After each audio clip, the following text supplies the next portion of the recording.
What's up? What's up, Yankees fans? It's Robin Tats from the Pinstripe Chronicles, and today we're going to be breaking down arbitration.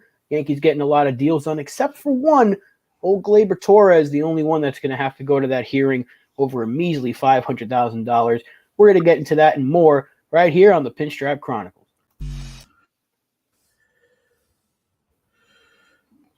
And the video didn't play.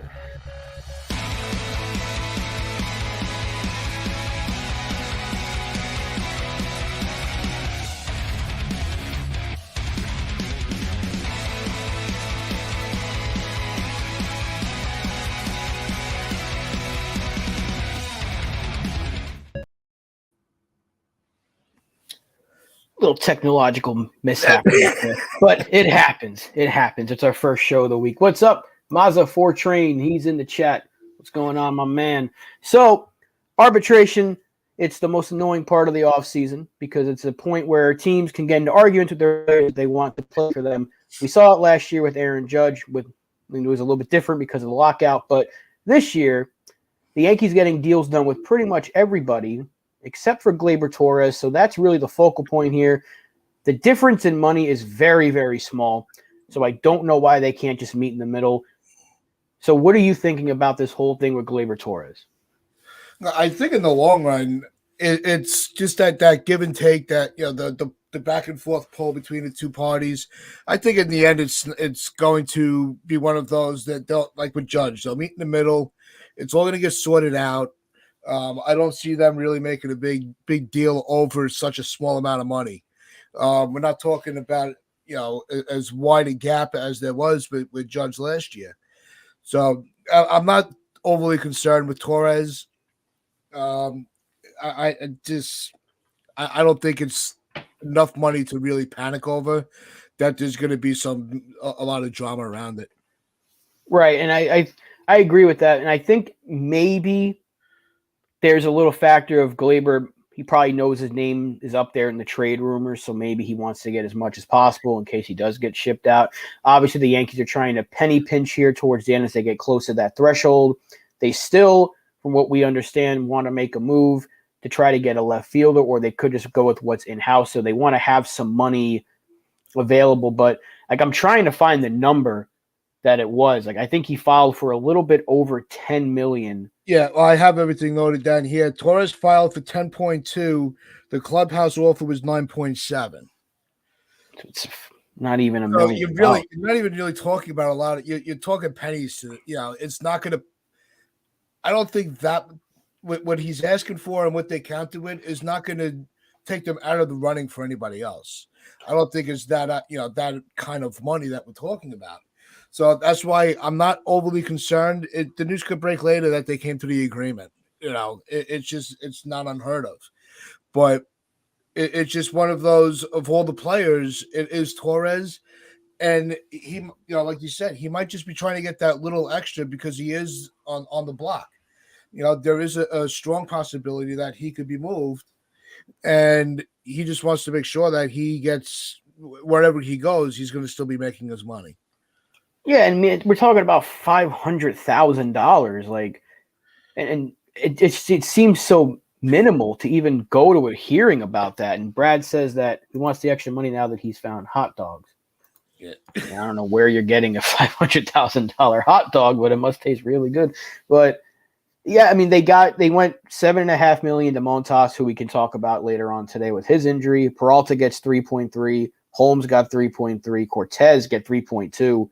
Herman 2.6, which is actually less than his expected number. Trevino 2.3, Loaizaga 2.2, Higgy 1.4, and King 1.3, which might be the biggest steal of all because of how good he is. But you got every player except for him done, and obviously he's the biggest one because he's going to should make over $10 million. So I think at the end of the day, it is going to get done sooner than later. I just really, really don't want him to go to hearing because it brings me back to Dellin Betances when they were fighting over that $5 million, and then Randy Levine opened his big stupid mouth and said he's not worth it.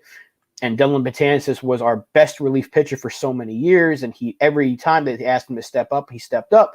And I just hate when it gets that because you have to have the team justify he's not worth 10.2 and explain why we don't think he's worth $500,000 more than we want to pay him. And then you have to just pretend like everything's okay and go into play for that same team. I hate the arbitration process. I wish they can get rid of it, but I know why it's there. But most teams get their players done before they head there. And I just hate the fact that it's over such a small amount. Had he filed for like 12 and the Yankees were at 9.5, I can understand that. Yeah, that's a different story. But this is $500,000 we're talking about. It just seems so foolish to go to arbitration for $500,000. Meet in the middle, give him $10 million, and that should be enough. Yeah, I think that's what it'll be. I think it'll just be an even 10. I think that's where they're going to meet in the middle and just start rolling with it. You know, how do the Yankees, you know, with all the money they're making, you know, even with the contracts that they've given out, how do you justify going on the cheap on a guy like Torres? Even with all the flaws that he's had over the last few seasons, he stays healthy.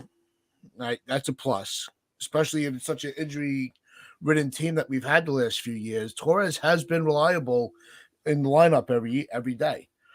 You know, he's figured out second base.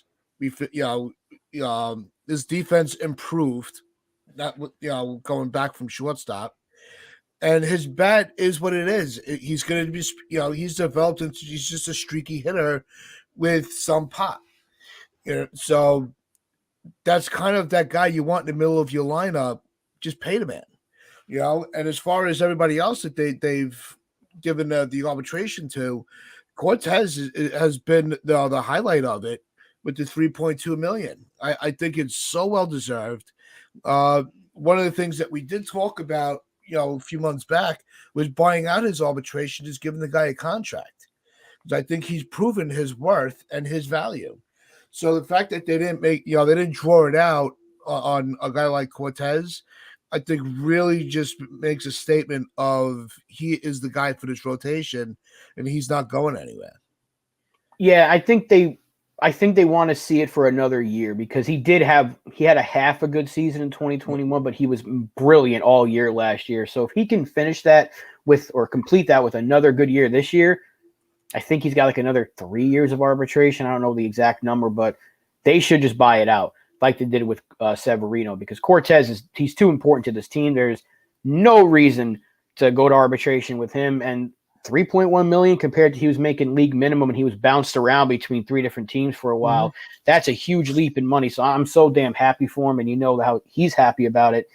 And I'm looking at our payroll projected from Spotrac, and we're 291. How 500,000 is the difference between Torres and the Yankees is so annoying. It's not going to affect the payroll much at all, but that I guess that's what it is. It's penny pinching.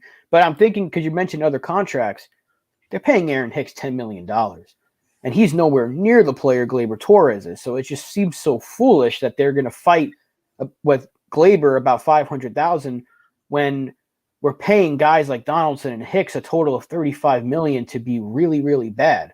So again, it goes back to my earlier point. You have to go through this process and argue with the player why you're not worth this money. Well, the player can say, look at what you're paying to these guys, and I am far more productive than them. And all you got to do is look up my stat sheet, and you can see it.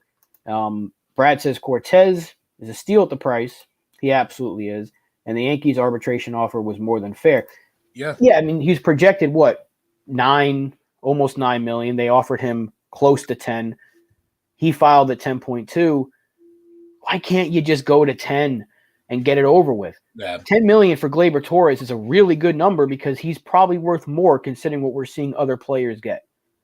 But Tomas's point, it's not that they undersold Torres, and Torres is not overselling himself. So that's why I'm not making a big deal out of it. I don't want to, exaggerate oh my God, they're far apart. It's that you're talking about such a minimal amount of money, and it's not going to break their bank to make other moves and negotiate with other players in the meantime. So it's really not it's a talking point, and a discussion to have, because here we go again. The Yankees and the player are not on the same, are negotiating like we saw last year. Even though, believe me, nobody's going to be comparing Torres to Judge in these negotiations. That's just not a factor. But what I think is really interesting is how they took care of all their pitchers after the pitching that we saw last year. I think that just shows that they really starting to value their pitching staff as kind of the foundation of the success of this team. Absolutely. And what's up to FJ? Thank you for popping in. Yeah, our pitching is great. I think our pitching staff, top to bottom, even with the injury to Montas, is still one of the best in baseball.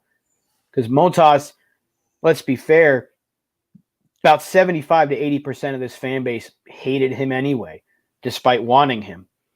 So if he's not going to be here for a month, month and a half, even if it's 2 months, Domingo Germán or Clark Schmidt as a number 5 starter is fine. I really like our pitching staff. Even though our bullpen doesn't have that closer per se yet, I don't know who it's going to be, probably Clay Holmes at the start of the season, but our bullpen is really strong. Our rotation is really strong, especially at the top half. Our pitching, I don't know if there's many teams in baseball that can say that they got a better overall staff than we do. Maybe Houston, maybe the Mets, but it's not a lot. And if anything, we're top 5. I would say we're top 3. Yeah, no, I think between us, the Astros, and the Mets, that we are the top 3 rotations. Between the starters and the bullpen itself, I don't think there are many teams that can hold up to these pitching staffs. So it's going to put a lot of pressure on the pitching staff overall. But I think also at an individual level, you're going to see less pressure on the individual side of it. So, Holmes is not going to have to feel like he has to be perfect because we're going to have a healthy King. He's on his way to being back. We have Germán that we could always use out of the pen. Peralta, Trevino. There are all these different additions to the bullpen, and Canely, let's not forget him, as an arm in the bullpen. So it's not like one person has to carry the brunt of it all. So I think we're going to see even a stronger bullpen because they're going to be able to really rely on each other and lean on each other. If somebody's having a bad outing, you're going to have all that camaraderie going on in the bullpen waiting to come into a game. They're going to strategize amongst themselves. I think we're going to be I think we can rank as the top bullpen again this coming year.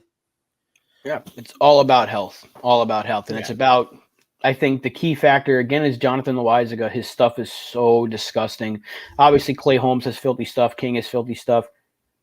But Loaizaga, I mean, even Alex Bregman said that's the toughest pitcher I had to face. And Bregman's a guy that kills us all the time. So I love Johnny Loaizaga, and I would like him to be our closer. Obviously, the Yankees have other ideas for him, but our bullpen top to bottom, man, I just really want another lefty. We got some stuff going on in the chat here. Elliot popped in. What's up? Spence says, the only answer I could think of is the Yankees look at other players and other contracts, which is the reason for this situation. But Glaber can counter that and say, look, you're paying Aaron Hicks more than me at that point. Hector. Salute, Hector. Good to see you. FJ says, we gave up a boatload of pitching process for an injured Montas. How did he pass the physical? We're going to get into that in just a second. Brad, we're just missing another left-handed reliever. Yeah. We absolutely need it. Health is key. Certainly is. Talking, Brad says, what's up to Hector. Hector says, what's up to Brad. You can see the situation will not be the last one we see. The consequence of Judge's contract. I mean, it's the only arbitration hearing that we're going to, and I just hope it gets done quickly because they didn't even go to arbitration with Judge. They were about to. Yeah, they were minutes away, yeah. Yeah.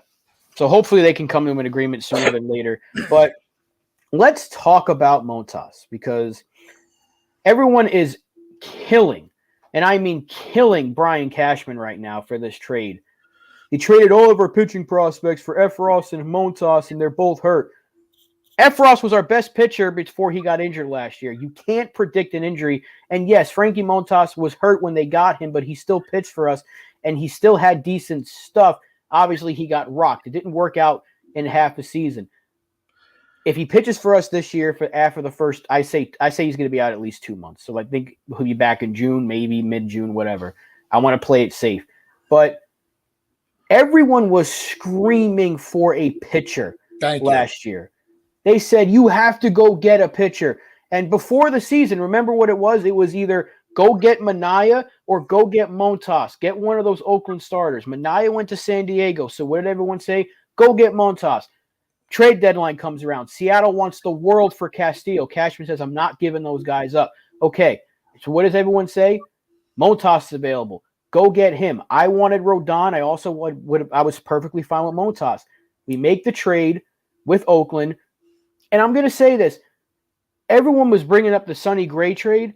None of those players amounted to anything with Oakland. Caprillion had a good season, but that's about it. I'm not saying that the guys we gave up are going to be bad, but everyone's acting like you could have used those players to get Reynolds. Wesneski, Waldichuk, Medina, all those pitchers that we gave up in the trade deadline last year, they're not top pitching prospects, which is what the Pirates want for Brian Reynolds. So please get that out of your head.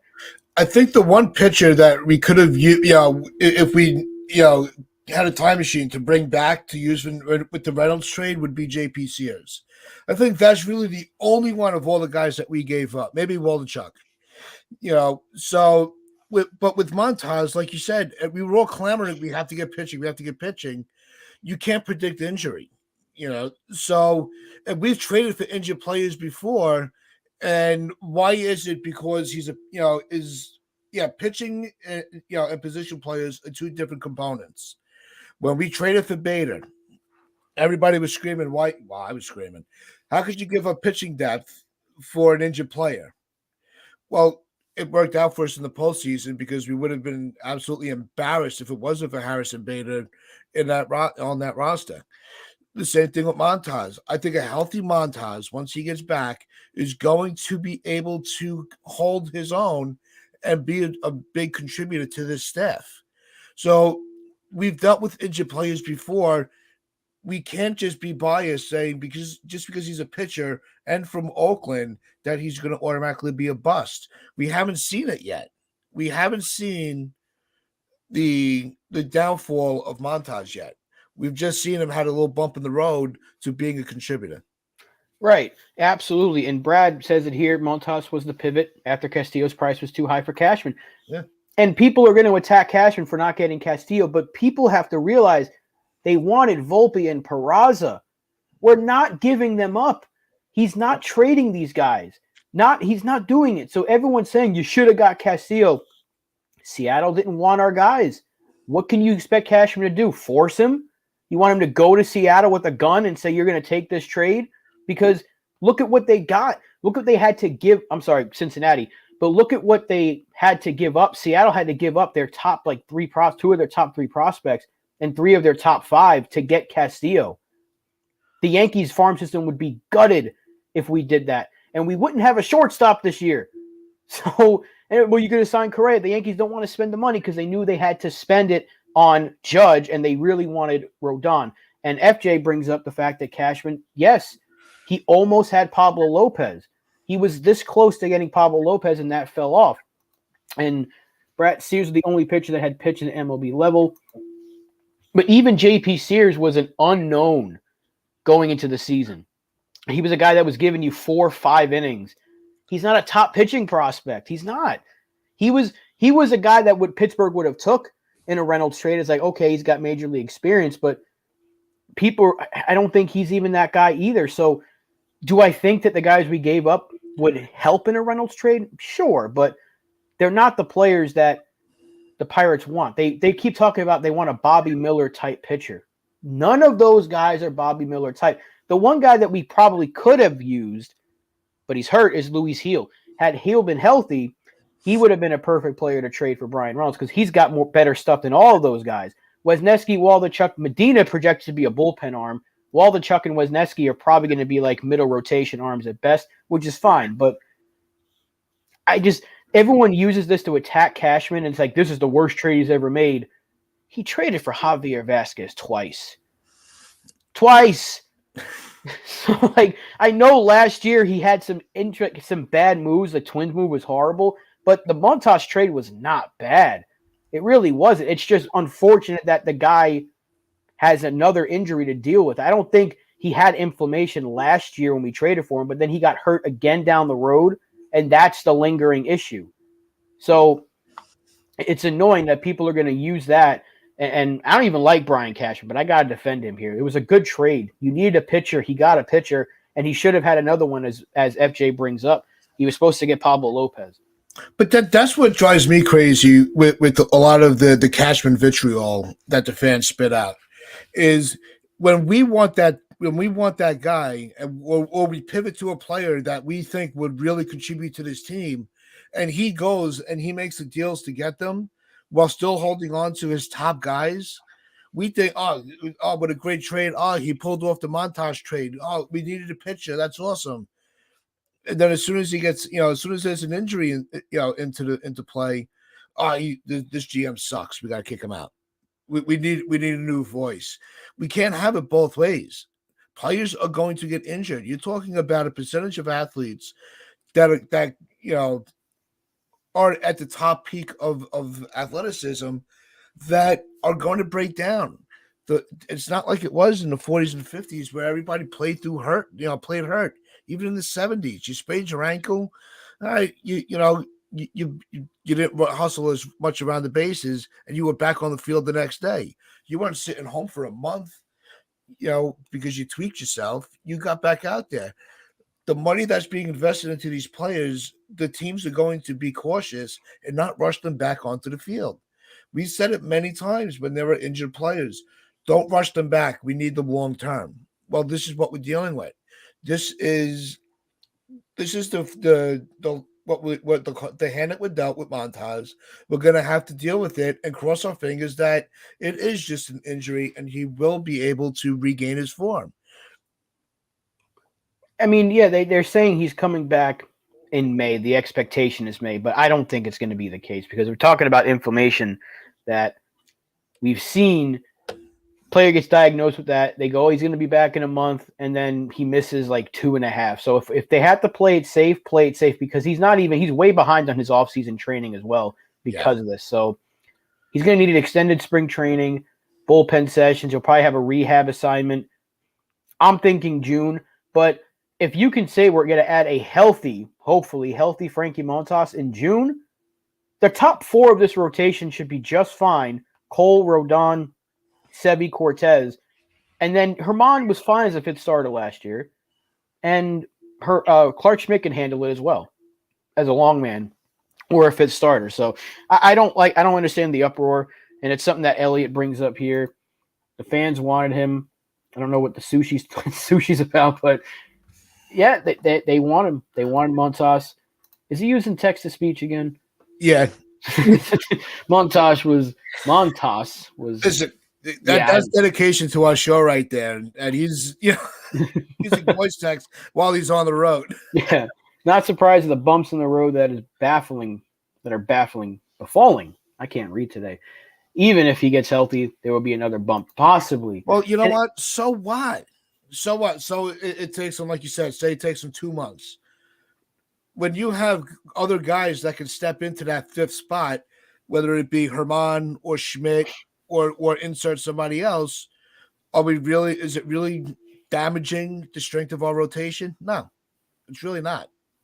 And do you think this is a reason why they were pushing so heavily for Rodon? Because they probably knew we're not going to have Montas for the first month and a half, 2 months. We have to get this done so we can go into the season with Herman as our fifth starter or Clark Schmidt, whoever has the better spring. And we get Montas back. And hey, guess what? If he pitches well, teams are going to be calling for him potentially at the deadline as a rental. And we could be trading from a position of strength if he pitches well enough. He's going to have a good month and a half, maybe 2 months.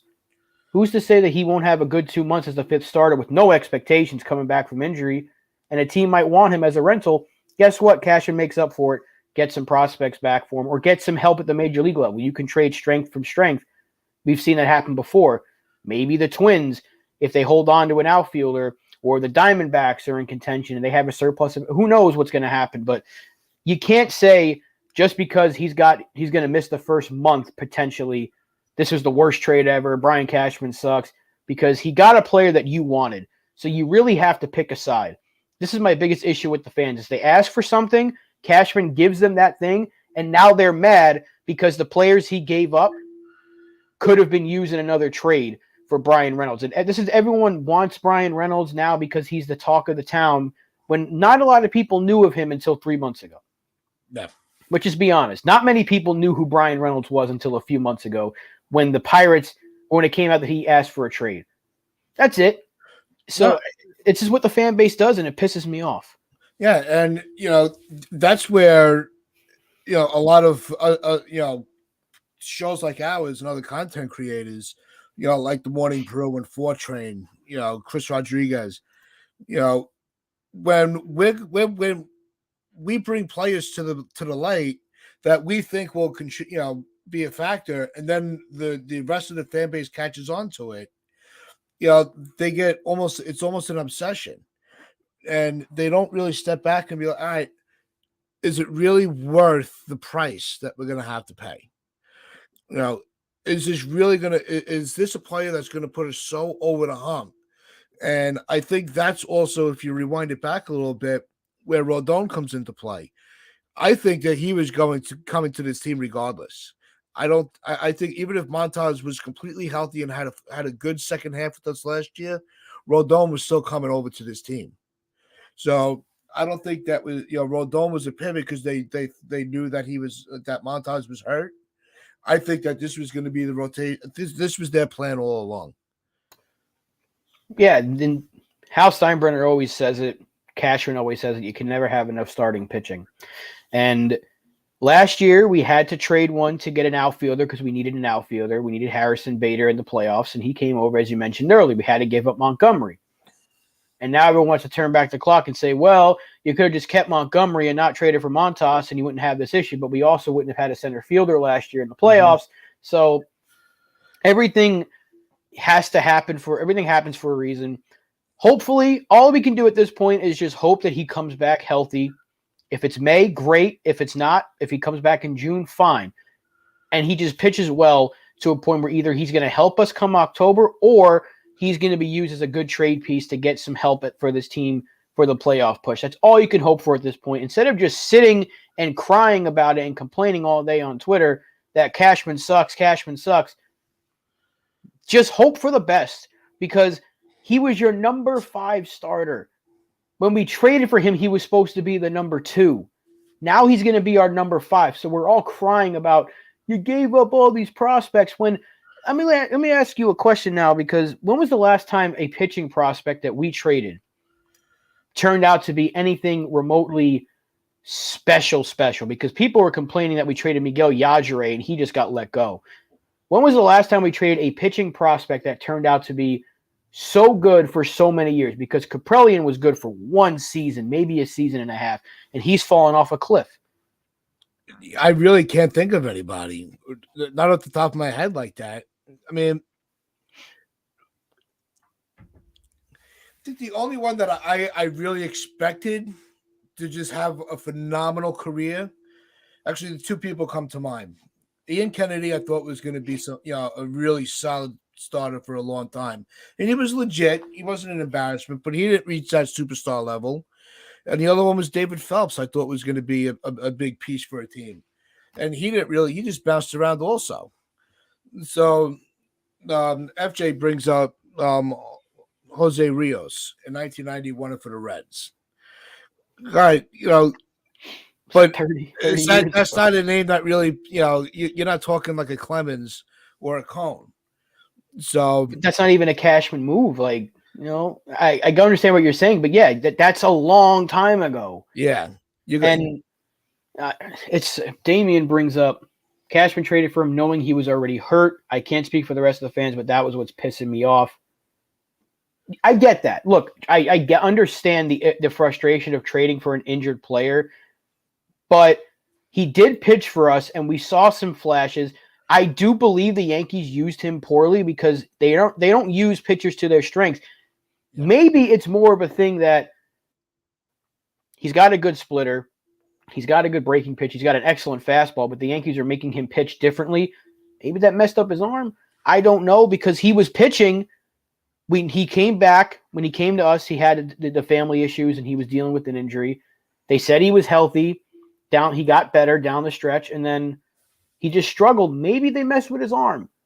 Maybe him trying to pitch differently messed with his arm. I don't know. I don't think anybody knows really. But I don't think the injury that he has now is the same thing that he had when we traded for him. Because he pitched through it. So maybe that's on the Yankees for having an injured pitcher pitch through an injury. I maybe just blame the organization. You can blame Cashman for that, but again, maybe everyone wanted him. So I'm just trying to say our pitching prospects are all like kind of the same. Like nobody knew Wesneski and Waldichuk until this year, and now they're all saying, "Oh, they were top pitching prospects." They weren't. They weren't. No, they weren't on the top of the list. They really weren't. You did say sushi. Yeah. Elliot. But this whole thing with all these prospects, it's such a crapshoot, And there's two things that Cashman's been good at is knowing when Actually, no. One thing that he's been really good at it has been the trade deadline. If you're able to make trades, and if you're getting a player back that's able to get you 5 wins in the second half of a season, right? And the players that you're sending over are not even contributing to that team in that season, to me, that's a win. So it comes down to the fact that when Cashman's success rate is actually on the high end, I would say with the players that he's trading away for the players that he's getting, I would say he's safely in an 80% rate of having a successful trade. Yeah, and none of the guys, like I'm looking at the list from last year, none of those pitchers that we gave up are on the top 100 of prospects. So most of our good prospects are all position players. Like Peraza was 50. Dominguez was 39. Like I'm not seeing a pitcher on this list. So, and again, everyone screams that he's a prospect hugger. He doesn't trade prospects, and now you're complaining that he traded prospects. But it goes to we're never happy. It's we want to hold on to our youth, but we want to trade for the top players. Well, something's got to give. Either you're not going to get the top player, or you're going to have to get rid of, or you're going to have to make a trade that hurts. And that would be the trade for Reynolds. The trade for Reynolds will hurt immensely because you are going to have to give up a Dominguez or a Peralta. You might have to give up Pereira, and some other guys. But the only thing that's going to hold us back from that Reynolds trade is we do not have top pitching prospects. We haven't had top pitching prospects in a long time. Right. Damien says, I wanted Castillo, not Montas. And a lot of people did. If we couldn't get Castillo, then nothing. I was on that same boat. I said I'd be fine with Montas. I'd be fine with just moving forward as well. I also really wanted Rodon, but he wasn't necessarily available. They wanted a lot for him because the Giants had like this weird thought they were going to continue to compete. And he says that Cashman does not have a success of 80%. Every trade he did last year, other than Bader, was a failure. No, because Efros was really, really good. Trevino actually was our second best relief pitcher for us. He might have even been our best. So people forget he was part of that trade as well. He was great for us. Benintendi was fine, but he got hurt. You can't predict injuries, and he was not hurt when we got him. Benintendi did fine. The Yankees did not use him correctly until the last few weeks before he got hurt. And the only trade you could say that he made last year that was just bad was the Donaldson trade. And then even before that, like he traded Mike Tauchman for Wandy Peralta. Like I don't know that people are going to bring up the Gallo trade as well. Yeah, my prediction of my number of 80% is not based on last year, right? Because last year can be questionable because there's a lot of shade on last year because of Donaldson and IKF. That would have made it that it was such a bust of a trade because you gave up, you pretty much you dumped a bad contract for the worst contract with Sanchez and Donaldson, and you gave up Urshela, who was a top defender, but Donaldson was still a top defender at third base. IKF was the question mark where we looked, we didn't address the issues of the defense at shortstop. So yeah, that was a failure. But the 80% is his overall body of work since he's been the GM. He's been very successful with knowing when to get rid of some of these guys. And like Brad puts out here, it's the last couple of trade deadlines, Cashman's cleaned out Rule 5 eligible players that weren't going to be protected. There you go. That's why I give him a success rate of 80%. It might alter as time goes on. At the start of with the last trade deadline with Donaldson and IKF, I probably had him in the 60%. But when you look at the overall body of work, I think he's had more success than failure. Yeah, and Damian here brings up, I gave him Wandy and Efros, Clay Holmes. I was very mad about that trade. Clay Holmes has been brilliant for us. He got Michael King for Garrett Cooper, I think. I don't even remember who we gave up for Michael King. And Michael King's been one of our best relief pitchers the last couple of years. And he's doing this consistently. The Benintendi trade, he gave up nothing. Nobody knows the names that he gave up for Benintendi. Nobody knew. Nobody cared because none of those guys were going to be anything for this team. Benintendi should have been re-signed. I will say that. Had he re-signed Benintendi, then the trade would have been even better because we're missing that kind of a piece right now. It would have made too much sense to bring him back, but the payroll has been an issue because they don't want to go over that threshold. I get it. But to say that he doesn't have an 80% success rate in trades is just not true, especially lately. Go back to this window. 2016, he gutted all of our veteran players and rebuilt this farm system. Then he made some mistakes in not trading certain guys when he should have. That's another conversation. But he gave up nothing for Giancarlo Stanton. Nothing. He gave up nothing that really ended up being maybe Dylan Tate, but he got Britton, who's great. The J. Happ trade ended up being really good for us for half a season because he was our best pitcher down the stretch that year. It turned out to be terrible when they re-signed him, but at the time of the trade, he looked great. So everyone says that Cashman's trades are bad. That's his strength. It's actually his strength. It's just not trading certain players. But if you're going to complain about giving up Rule 5 guys, like even the Joey Gallo trade, it was a bunch of Rule 5 guys. He gave up, what did he give up for Rizzo? Again, nobody knows. Look at Anthony Rizzo trade 2 years ago. We love Anthony Rizzo. So like, what are people complaining about? Even the Luke Voigt trade was a win. Yeah. And Damian, you're right. The Pirates wanted Andujar and Frazier for Cole. Yeah, they should have done that trade with nobody. We're not saying that everything he touches is gold. He's had a lot of flaws. He's had a lot of missteps.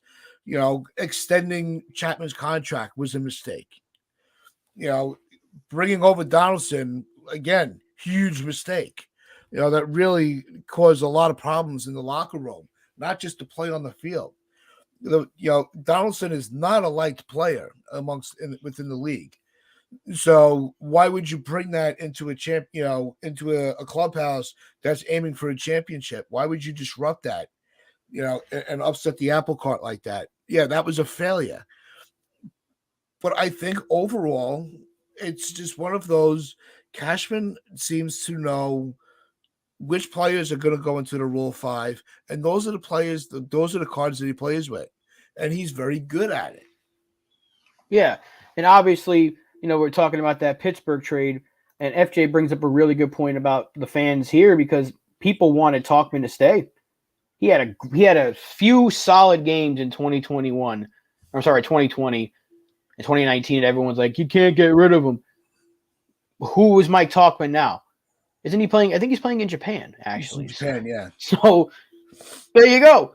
We gave up Mike Tauchman, who we traded for before the 2019 season. Everyone's like, who the heck is that? People loved him for a few good games. We traded him for our best relief pitcher in the playoffs last year, Wandy Peralta. Like, his body of work does speak for itself. My biggest issue is the trade that he doesn't make that he probably should make, and which goes to the point here that Damian and Brad are bringing up. He should have traded for Garrett Cole because Chance Adams was also part of that Pittsburgh trade. Yeah. He didn't want to give them up. So he does prospect hug, but I think this goes back to our show from last week. This is why they're getting him a guy like Sabian, who's very good with the farm system, and then you get Mania. So maybe you have two good different opinions. This way they say, hey, go pull the trigger on this trade, or this guy's going to be really good. This way Cashman can focus on what he does best, which is the trading aspect, and they can leave the other things to the other guys. So one thing that I don't want to criticize Cashman on is trading. I know he's missed a few. We're not saying he's perfect. That's why you said 80%. I think that's a good number, especially lately. Most of his trades have been really good, with the exception of the Donaldson trade, because I can't think of one that Montas's turn, it could potentially be a disaster. Could. But even the Sonny Gray trade wasn't a bad one because the Yankees misused him, as they usually do. So maybe instead of blaming the trade, blame the organization for how they use the player. Because we gave up nothing for Sonny Gray, and he was a good pitcher. He leaves, and the other team, Cincinnati, uses him the way he should be used, and guess what? He was lights out again. And that's why we moved on from Rothschild, is because his philosophy was off speed, off speed, off speed. Keep them off balance with the velocity. And then, we pivoted, and we gave a lot of credit to the pitching staff last year and the way that they worked out with everybody. And they did start to revert back to some bad habits with a lot of the off-speed stuff, which I think contributed, like you said, to Montas's injury. That's what ruined Sonny Gray. He didn't want it. He was a high velocity fastball guy. He wasn't a finesse pitcher, and that's what they tried to make him into. So yeah, the organization may be making the mistakes, but most of the time, these players that we're bringing over are players that we wanted. Cashman goes and gets them. Right. Sonny Gray was the second choice after Verlander for a lot of fans. Actually, a lot of people wanted him to be the guy. Cashman got him. A lot of people, again, you brought up the Luke Voit trade. Nobody knew who that was, and people were upset when we got rid of him. It's like, so you can't say that he's terrible at his job, but then complain when some of these players that nobody expects to be good are great. So maybe he does know what he's doing. It's just that there's a lot of things that he's done that you get pissed off about. But when it comes to trading, I can't criticize him. I really can't, because I can't think of one other than the Donaldson trade. Even the Aaron Hicks trade was a good one because he gave up John Ryan Murphy. Where has he been? He was a catching prospect that we had plenty of. And Aaron Hicks from 2017 through 2018 was actually a really good player. And then the injury started to pile up. He got hurt in 2017, took over for Ellsbury. 2018 was his best year, and then he got hurt every single year after that. So even that trade was good at the time because we got like a good year and a half out of him. Well, 2016 he stunk, but second half of the year he was good. But even that trade, like you're giving up a catching prospect that you have plenty of for an outfielder that you need. Like, how can you even criticize that? I just can't think of one that's like, that was so bad, other than the obvious. What trade has he made other than Donaldson and IKF that you're just like, that trade, that just flat out stunk? There were really, the player, but that's what goes to our argument. The players that were given up for the mistakes, or the players that don't pan out, they're not panning out on the other side either. John Ryan Murphy wasn't going to wasn't going to make the headlines. The trade for Luke Voit, we gave up Jason Shreve. You got to give up something. And Jason Shreve wasn't a bad pitcher. He was a very reliable arm in the bullpen. So he was starting to fall a little bit. So they moved him while the stock was still high. Wasn't Gallegos in that trade as well? Yeah, no, it wasn't just for Shreve. There was Gallegos. He's actually been really good. So, but Luke Voit was one of our best hitters So your point, I get what you're saying, but yeah, so you have to give up something to get something. I would like Gallegos right now, but Luke Voigt from 2018 through 2021, or at least through all of 2020, there wasn't a lot of players that were better than him on this roster. So he turned that into a great trade. Just goes back to what we're saying. And even the Gallo trade, like certain somebody that we used to know was screaming his head off about it. Where are those players right now? And let's also bring up a couple of the trades that were made where we didn't even have to spend any money, and we didn't have to give up any players. Look what we got out of Roof That Odor. They gave him to us. They paid us to use him. So we've had those situations as well. So it's one of those. Is Cashman the guru for G? No, he's not perfect. But I think that and this is my opinion, and Damian, I'm not trying to discredit your take on it. I think you bring up a lot of valid points, but it's also, to my point, he hits more than he misses. That's fair. That's definitely his biggest issue is not signing players when he should be signing. I will die on that hill. We should have had Manny Machado in 2019. We should have had Harper if you want to bring that. Bring him into it. I don't think we were getting both, but we should have had at least one of them. And I think Machado, at the time, because we already had Judge and Stanton, Machado was the obvious choice because he was just so good. You could have used him as a third baseman or a shortstop if you wanted to. But that's his issue, is not spending the money where he should. Paying Aroldis Chapman twice after trading him, paying Zach Britton that contract, paying Jay Happ, like just certain signings, a lot of the signings he makes are bad ones. Yes, some trades he makes aren't good, but if there's one strength, it's his trading. His biggest weakness is how he spends the money that Hal allows him to spend. So if that's where Minaya can come in to help, and Sabian just takes over the minor league system, which I hope, because Cashman sucks when it comes to the way he develops players, or the way his brain trust develops players. That's where I think Sabian's going to help. But I can't knock Cashman on his trading because he's had too many good ones over this championship window that they call it, where he's rebuilt the farm system to now where people are saying, I don't want to give up this guy. Because we haven't had a farm system like that for a while, where people are like, I can't trade this guy, or I want to keep him. That's a good thing. We have a good farm system. We have a good roster at the major league level. Teams would love to have that. FJ brings up, don't you think the Stanton move was a sign that he wasn't going to get Machado or Harper? At the time, it could have been a possibility that was going to derail some of the other moves that were possible. Yeah, you could always go back and say, well, if we didn't do this, we didn't do that. We should have done this, we should have done that. So I think Machado was the play. I think once we brought over Stanton, I think Harper was off the table because you couldn't overcrowd your outfield and still hold down the DH spot. That was not a possibility at all. So I think the Machado was the right play that they should have done, but they backed out. Because Machado was also very familiar with the AL East, and I thought that was a big plus. Yeah, and they brought him in for a visit, which I don't even know if they offered him a contract, which I thought was so stupid. Like, you brought him in for the visit, they had his name, and they had him in a Yankee uniform on the screen. Why would you not offer him a contract? So that, to me, is going to be Cashman's biggest mistake, along with not trading for Garrett Cole that same offseason he got Stanton. Not signing Machado is going to be one of his biggest mishaps, because look at what he's making compared to what we're paying Donaldson. That, to me, is going to be my biggest blemish during this current area that we're in terms of the Yankees. That's his biggest miss, because he's had a lot of good moves. But that miss of not getting Machado is the one that sticks out to me, because we should have had him. Yep.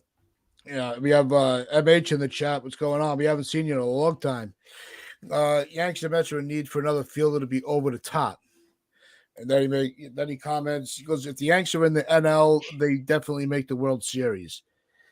I don't know. I think the NL is I tougher really, right now. yeah, yeah. I think the National League has a lot more competitiveness. When you look at the American League, who are the top dogs? You got the Yankees and the Astros right now. Yeah, maybe Seattle and Toronto potentially, and I would Cleveland's put getting it. Seattle into the top three. I think Toronto's going to be really good this year. I don't know. We've been saying that for for how long that they were going to be a threat. I'm They just never going haven't to shown it discredit yet. them. No, I'm never going to discredit them. They're gonna. I think they're going to be great this year. The NL East itself has three powerhouses. The Marlins are going to be fun. The Central has the Cardinals, and the Brewers are always going to compete. And the NL West is just this. You got the Dodgers and Padres. The Giants could compete because they've had a pretty good offseason considering what happened. And then they got the Diamondbacks who are trying to compete. They could be sneaky. The NL is stacked. I don't know if we make it if we're in the NL. No, and yeah. There's too much. There's too many other teams on the NL that are on that competitive level. I think the AL is the weaker of the two. But, Yeah, and then Damian brings up basically what I was saying, but paying guys like Nick. Yeah, his free agent moves suck. If we're being like most of his free agent moves suck. That's what I've been saying. Is he spends money terribly, but his trading is fine. yeah, that was part of one of the things that we were saying for a long time on this show over the last few seasons. Is it's not that he doesn't. The Yankees spend money; they're not cheap. Yeah, Texas too, but they don't spend wise enough. Like that's why we've been giving a lot more credit to Cashman this time around because he's been putting money into the positions that need attending to, not just because they're the top guy. Let's just go out and get them, and then we'll figure out where to play him later. He's not doing that this year like he's done. Yeah, and then again, everything's gonna be a wait and see until the season starts. Hopefully, we have a left fielder by then because I really don't want Aaron Hicks, but it looks like that's where it's trending. But we'll talk about that if the Yankees make a move whenever they do it. But this has been fun. I think that's where we're going to wrap it up here.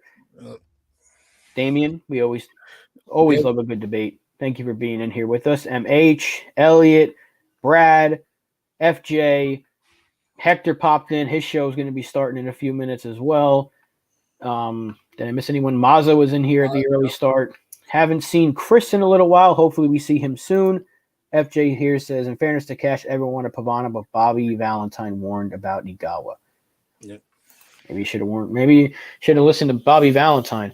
Yeah, again, I'll just end it with this. Free agent signings, you can go way back because he's been here forever. Been here my entire life, basically. Not the best. But trading, he makes some good ones. He makes some blunders, but overall, I think 80% tats, you're absolutely spot on. That's a pretty good number. Maybe even bump it up a little bit.